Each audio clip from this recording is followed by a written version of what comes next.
जय जगन्नाथ। आमे जानिया पाइलु जे आसंता 27 तारिख रे पुरीर मठाधीश माने एक गणधारणा देवाई जाउछंती।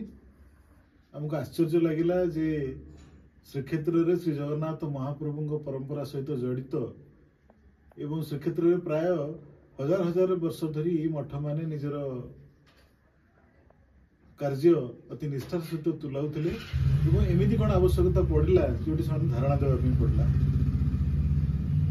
जानलु जे मठर जो विजयस्थली अच्छी भूसंपत्ति अच्छी बर्तमान श्रीमंदिर परिचालना समिति ना रेकर्डभुक्त एवं सरकार को बारंबार निवेदन करुचंती मठाधीश माने ताकू विजयस्थली की कम से कम मठ ना रेकर्डभुक्त करा जाऊ, किंतु कौनसी सरकार से कर्णपात करना यही दाबी की नहीं से माने राजरास्ता को ओह्लाउछंती गोटे गणधारणा देवे आसंता 27 तारिख दिन।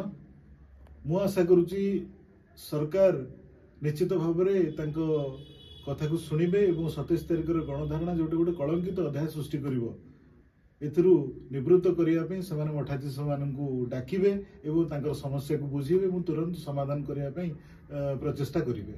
या मोर आशा।